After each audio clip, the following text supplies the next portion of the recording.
भगवान राम की नीति छोड़ेगी बीजेपी। चुनाव जीतने में बेईमानी भी चलेगी। चुनाव जीतने के लिए छल बल की नीति अपनाएगी बीजेपी।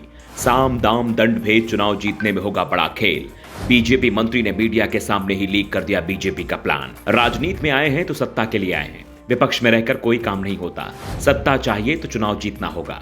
बीजेपी भले ही चुनाव में राम मंदिर का मुद्दा उठाने की बात कर रही है, नारा लगाया जा रहा है जो राम को लाए हैं जनता उनको लाएगी, लेकिन जब बात चुनाव लड़ने की हो तो मर्यादा पुरुषोत्तम की नीति बीजेपी को रास नहीं आ रही है।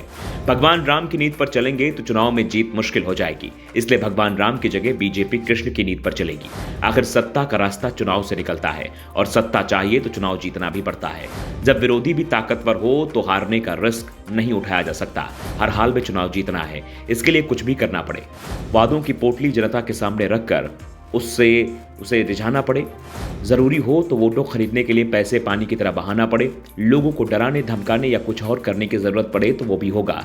समाज में टकराव बढ़ाना पड़े तो वो भी चलेगा। सब कुछ चलेगा, बस परिणाम पक्ष में आने चाहिए। कुछ ऐसा ही प्रयोग इस बार मध्य प्रदेश बीजेपी करती दिख रही है, और ये हम नहीं कह रहे हैं बल्कि मध्य प्रदेश की शिवराज सरकार के मंत्री कमल पटेल बोल रहे हैं। पार्टी कार्यकर्ताओं से कमल पटेल ने कहा कि 1 साल में ही विधानसभा चुनाव होना है। सरकार बची रहे इसके लिए चुनाव जीतना जरूरी है, और जीतने के लिए जो भी करना पड़ेगा वो हम सब करेंगे। साम दाम दंड भेद सब करेंगे, बस चुनाव जीतना है। चुनाव जीतने के लिए सिर्फ एक ही नीति की जरूरत होती है, वो है कृष्ण की नीति। हम उसे ही अपनाएंगे। जैसे महाभारत की लड़ाई में भगवान श्री कृष्ण ने पांडवों को जिताने के लिए छल का सहारा लिया, जरूरत पड़ी तो उसका भी सहारा लिया जाएगा।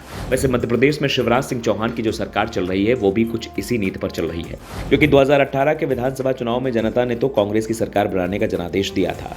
कांग्रेस ने सरकार बनाई भी थी, लेकिन सिर्फ 15 महीने ही चलाई। बाकी का बचा कार्यकाल तो बीजेपी की शिवराज सरकार पूरा कर रही है। बीजेपी के मंत्री ने ये राज भी खोल दिया कि हमने गुजरात चुनाव में इसी नीति से जीता था। पीएम मोदी का हमारे पास चेहरा था, लेकिन चुनाव जीतने के लिए बहुत कुछ जरूरी होता है।